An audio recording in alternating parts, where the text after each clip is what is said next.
Maligayang pagdating sa Emisarios Unidos da Luz Channel. Kung natutuwa ka sa kwentong ito ng malapit ng mamatay, pag-isipang bigyan ito ng like at mag-subscribe sa channel. Ngayon magsimula tayo sa kwento. Nagkaroon ako ng isang NDE taon na ang nakalipas na ganap na nagbago ng aking buhay. Bilang isang akademiko, ako ay isang masigasig na ateista at lubos na nakasentro sa aking buhay at sa aking karera. Malapit na akong matapos ng isang art tour kasama ang isang grupo ng mga estudyante nang bumagsak ako sa sahig ng silid ng hotel. Isinugod ako sa ospital, at sa emergency room, ipinaliwanag sa akin ng mga doktor na may nasirang bituka ko. Pagkatapos ay dinala ko sa surgical unit para sa emergency na operasyon, ngunit dahil walang available na mga surgeon, kinailangan kong maghintay man lang hanggang sa sumunod na araw. Nanghihina ako at sobrang sakit, at lahat ng atensyon ko ay nakatuon sa aking paghinga. Alam ko sa kaibuturan ko na malapit na akong mamatay, at sa malalim na pakiramdam ng pag-alam, nagpaalam ako sa aking asawa, na kasama ko sa silid ng ospital. Noon ako nawala ng malay, pero ilang sandali pa, natauhan ako sa sobrang linaw. Sa mas mataas na estado na yon, naranasan ko ang kailanawan ng pangunawa, kasiglahan, at euphoria na hindi katulad ng naramdaman ko noon. Sa kauna-unahang pagkakataon sa loob ng mahabang panahon, tuwang-tuwa ako, kahit na naguguluhan ako tungkol sa kung ano ang mararamdaman ko pagkatapos na makaranas ng matinding kakulangan sa ginhawa ilang sandali lamang. Sa sobrang saya ko, sinubukan kong makipag-usap sa aking asawa at maging sa taong kasama ko sa kwarto, ngunit sa kabila ng aking pagsisikap na makuha ang kanilang atensyon, ang aking mga pagtatangka ay hindi nakakuha ng tugon mula sa alinman sa kanila. Pagkatapos ay napansin ko ang aking katawan na nakahiga sa kama ng ospital na parang natutulog, at nagtaka ako, habang ito ay nakahiga doon ng napakatahimik, kung ako ay namatay nga. Paano kaya ako namatay na parang buhay na buhay gaya ng nararamdaman ko ngayon, pag-iisip ko. Bilisan mo, Harold, kailangan na nating umalis, bigla kong narinig. Harold, dali, kailangan na nating umalis, pilit na sabi ng mga boses. Naglakad ako papunta sa pintuan kung saan tila nagmula ang balisa at mapilit na pag-ulit, na sinalubong lamang ng isang grupo ng 8 lalaki at babae sa pasilyo. Habang pinagmamasdan ko ang aking hindi karapat-dapat na kumpanya, naisip ko noon kung gaano kadilim ang pasilyo at kung paanong ang espasyo sa labas ng pintuan ay naliliwanagan ng isang baras ng liwanag na nagmumula sa napakaliwanag na silid ng ospital na nakasanayan ng kahangahangang partido. Iwasan. Habang ang aking maling inaanak na magiging pakikisama ay nagtatago sa kanilang sarili sa mga anino, ang masasamang mga nagsusumamo na yon ay nagkunwaring mga pagpapahayag ng mabuting kalooban habang ang isang hindi makalupa na riktes ay nakaunat sa kanilang masasamang mukha. Laban sa aking mas mahusay na paghatol, binigyan ko ang aking nakakatakot na mga kasama ng pakinabang ng pag-aalinlangan at nagpatuloy na ipaalam sa kanila ang tungkol sa aking kahinaan, sa paniniwalang dumating sila upang tulungan akong makakuha ng tulong ng isang manggagamot. Alam na namin ang lahat tungkol sa iyo. Matagal ka na naming hinihintay. Dumating na ang oras para sumama ka sa amin, sagot nila na may halong pagtataka. Bagamat intuitively alam kong may mali, kinumbinsi ko ang aking sarili na ang aking kahangahangang kasama ay mga tauhan ng ospital na patungo sa kanila upang dalhin ako sa isang doktor. Sumunod ako sa kanila habang inaakay nila ako sa isang mahabang paglalakad na nagsimula sa isang koridor ngunit unti-unting nag-transform sa isang kaharian ng mga anino. Sa paglipas ng panahon, tila lalong nagdilim ang kapaligiran ng mapanglo na kaharian na yon. Gayon din ang kilos ng aking mga kasamang bawal, na tinalikuran ang kanilang bulaanan ng kagandahang loob sa pabor sa higit na walang kaalam-alam na mga pangungusap at direktiba. Nang ang aking masasamang grupo ay nagsalita sa akin, ito ay may isang hangin ng acrimony, at ang kanilang mga paraan ay kaya bastos na ako ay nagsimulang tumugon sa uri, ibinalik ang kanilang pang-aalipusta sa isang katulad boorish paraan, kahit na ako ay nakaramdam ng takot sa kanilang antipatiya. Nagpatuloy kami sa paglalakad hanggang sa makarating kami sa kawalan ng lubos na kadiliman, siksikan sa mga tao na tila naliligaw gaya ng naramdaman ko sa sandaling iyon. Nang makarating kami sa kadudadadang kailaliman na iyon ng pag-iisip ay malinaw kong napagtanto na ang aking masasamang escort ay sa katunayan ay isang grupo ng mga demonyo na kabilang sa netherworld na iyon. Hindi na ako lalayo pa, matigas na payo ko sa kanila pero may pag-aalala. Hindi pa tayo dumarating, kailangan mong magpatuloy sa paglipat sa amin. Mahaba-haba pa ang lalakbayin natin, nababato nilang sagot.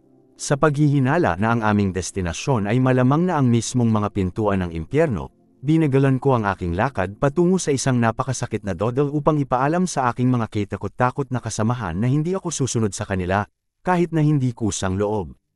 Walang awa, ang mga hellhounds na yon ay nagsimulang itulak ako pasulong, at dahil sa pagkadismaya, tumugon ako ng sunod-sunod na mga sipa at suntok. Bilang tugon sa aking pagsalakay, sinimulan nila akong suntukin at sipin hanggang sa napahiga ako sa lupa. Nagtataka kung paano ako napunta sa lugar na yon, nakipagpalitan ng suntok sa mga kasuklam-suklam na nilalang na yon. Pray to God, narinig kong biglang nagsalita ang isang boses na tila wala sa oras. Hindi ako naniniwala sa Diyos, kaya bakit ako mananalangin sa Diyos, naisip ko bilang tugon sa mungkahi ng boses na yon. Subukan mo lang, magdasal ka sa Diyos, patuloy ang boses. Panalangin, walang katotohanan. Anong hambag yon para sa isang ateista, naisip ko. Subukan mo lang, patuloy ang boses. Kahit na gusto kong subukang magdasal, hindi ko maalala kung paano ako nagdasal noong bata pa ako. Gayunpaman, naalala ko ang bahagi ng Awit Kapitulo 23 at ang panalangin na tinatawag na The Lord's Prayer. Kahit na hindi ako naniniwala sa Diyos, sinimulan kong bigkasan ng malakas ang mga panalangin na natatandaan ko dahil ang tinig ay nagpapahayag ng may katiyakang makakatulong ang panalangin. Nagsimula akong manalangin, na pinagalitan ang di makalupa na mga espiritu na yun kung saan ibinato nila sa akin ang pinakamalaswang mga paglalay at pagbabanta ng karahasan. Sa pamamagitan ng kanilang brutal at matinding karahasan sa akin, naging halata kung gaano hindi komportable ang panalangin, at maging ang pagbanggit sa Diyos, habang patuloy akong nananalangin. Ang aking patuloy na pagdarasal ay naging sanhi ng pag-urong ng mga demonyo sa kadiliman, na iniwan akong mag-isa upang pagnilayan ang aking buhay. Para sa mga tila mga araw, naisip ko ang taong naging ako sa buong buhay ko, at habang iniisip ko ang aking mga taon ng teenager, naging malinaw kung gaano ako naging arogante at egotistic, na naniniwalang mas mahalaga ako kaysa sa iba. Nakita ko ang aking sarili bilang regalo ng Diyos sa mundo, ngunit sa pamamagitan ng aking pagmuni-muni sa kadiliman ng nasa pagitan ng kaharian, natanto ko na ang taong ako noon ay isa lamang alingaungaw ng isang tunay na tao. Nag-iisa at malayo sa buhay na pamilyar sa akin, napagpasyahan kong gusto kong maging totoong tao, na ang isang taong ang pagpapahalaga sa sarili ay batay sa pag-unawa at pagtanggap sa kung sino talaga sila, isang taong hindi umaasa sa ang pagpapatunay at pagsusuri ng iba. Napagtanto ko na ang mga ideyang pinanghahawakan ko tungkol sa aking sarili ay hindi hihigit sa mga maling akala ng isang egomaniac, at sa epiphany na yon, lumubog ako sa isang estado ng lubos na kawalan ng pag-asa. Sa malungkot na kalagayang yon, bigla kong naalala ang isang sandali ng pagkabata nang ako at ang iba pang mga bata ay umaawit ng isang kanta tungkol kay Jesus sa Sunday School. Naalala ko kung paano, sa aking pagkabata, itinuring ko si Jesus bilang isang superhero na sisigat sa aking mga panalangin. Sa matingkad na alaala kung gaano kapuspos ng pag-asa ang nadama sa akin ng aking pananampalataya noong kabataan ko, at sa kauna-unahang pagkakataon na pinasigla ng pag-asa ang puso ko mula pagkabata, nagpasya akong manalangin tulad ng ginawa ko noong bata pa ako. Jesus, hindi ako sigurado kung nagmamalasakit ka sa akin, at hindi ako sigurado kung gusto mong marinig ang aking panalangin. Ngunit mangyaring iligtas mo ako mula sa lugar na ito, panalangin ko. Noon ay lumitaw sa gitna ng dilim ang isang liwanag na parang bituin, na nagbibigay liwanag sa kawalan habang papalapit ito sa akin. Ang liwanag, na naramdaman ko sa kaibuturan ng aking pagkatao bilang presensya at liwanag ni Jesus, ay naging puti at tila libu-libong beses na mas maliwanag kaysa sa araw. Biglang umabot ang mga kamay mula sa loob ng liwanag upang hawakan ang aking mga balikat, at nang ang mga kamay na yon ay nakipag-ugnayan sa akin, lahat ng dugong tumakip sa akin ay nawala. Pagkatapos ay ipinulupot niya ang kanyang mga braso sa akin at niyakap ako ng mahigpit sa kanya, at sa sandaling yon, nagsimula akong umiyak na parang sanggol habang ibinaon ko ang aking mukha sa kanyang dibdib. Habang hinahaplos ni Jesus ang aking likod tulad ng isang ina na umaaliw sa kanyang anak, sinimulan kong maranasan ang pagmamahal at kaligayahan na higit pa sa nalaman ko. Alam ko na si Jesus ay hindi lamang nagnanais at nagmamalasakit sa akin, hinahangaan niya ako, at ang gusto ko lang gawin ay magpainit sa kanyang napakalaking pagmamahal. Noon kami nagsimulang maglakbay pataas sa patuloy na pagtaas ng bilis, At habang ang aming bilis ay tumaas, naaalala ko na sinubukan kong mabawi ang aking katinoan pagkatapos umiyak ng husto. Habang kami ay naglalakbay, natatanaw ko sa harapan namin ang isang napakalawak na kalawakan na noong una ay inakala kong mga bituin. Habang pinagmamasdan ko ang mga bituing ito na gumagalaw sa mga random na direksyon gayunpaman, napagtanto ko na ang mga bituin na iyon ay sa katunayan ay mga nilalang ng liwanag. Hindi ako karapat-dapat na tratuhin ng maayos, sabi ko sa sarili ko. Kumbinsido ako na nagkamali si Jesus dahil hindi ako karapat-dapat parangalan sa presensya ng mga banal na nilalang na iyon. Huminto ang aming paglalakbay sa labas ng isang kaharian ng liwanag na puno ng mga liwanag na nilalang na iyon. Hindi kami nagkakamali. Welcome ka dito, sabi ni Jesus. Hindi ko alam kung ano ang sasabihin o kung ano ang iisipin, nagpa siya akong manahimik. Alam ko ang lahat ng naisip mo, sabi niya. Sana hindi mo na lang ginawa, kasi may mga bagay akong naaalala na iniisip ko na sa lalong madaling panahon ay hindi mo alam, sagot ko. Pagkatapos ay tumawa si Jesus, at nagsimula kaming mag-usap na parang matandang magkaibigan. Naaalala ko na naisip ko, habang nag-uusap kami, na siya ay nakakagulat na tahimik at nakaka-relate, at sa mga araw na ito ay iniisip ko si Jesus bilang aking matalik na kaibigan pati na rin ang aking Panginoon at tagapagligtas. May gusto akong ipakita sa iyo, sabi niya pagkatapos naming mag-usap ng ilang oras. Noon ay gumamit siya ng mga musikal na tono para tawagin ang mga anghel na humarap sa amin.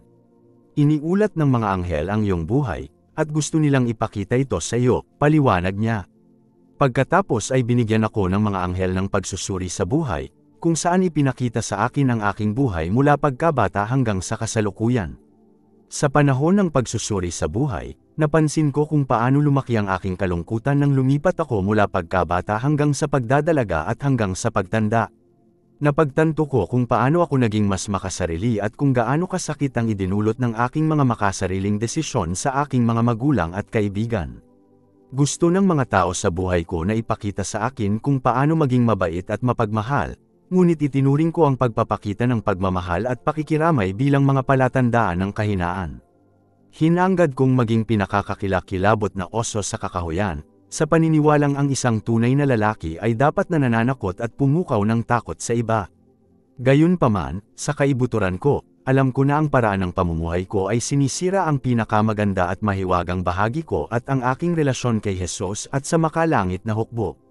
Sa pagtatapos ng pagsusuri sa buhay, tinanong ni Jesus kung mayroon akong anumang mga katanungan. Mayroon akong 1,000,000 tanong na itatanong sa iyo, sagot ko. Tinanong ko siya sa bawat tanong na gusto ko, at matyaga, mabait, at may sensinang sinagot niya ang lahat. Panahon na para bumalik, sabi niya pagkatapos ng sesyon ng tanong-sagot. Dahil sa inis sa kanyang desisyon, nakipagtalo ako sa pabor na manatili sa kanya sa pinakakahangahangang lugar na iyon. Ngunit si Jesus, na matatag sa kanyang pasya, ay mabait at matiyag ang ipinaliwanag kung bakit ito ay para sa aking pinakamalaking kabutihan na dapat akong bumalik. Bumalik sa aking katawan, muli kong naranasan ang sakit na naranasan ko bago ang aking NDE.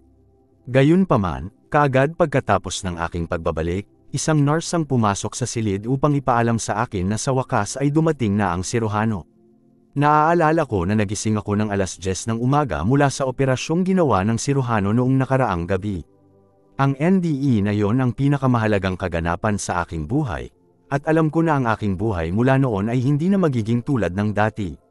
Sa pakikipagtulungan kay Jesus, ginawa ko ang aking pagkatao mula nang mangyari yon mahigit 30 taon na ang nakararaan.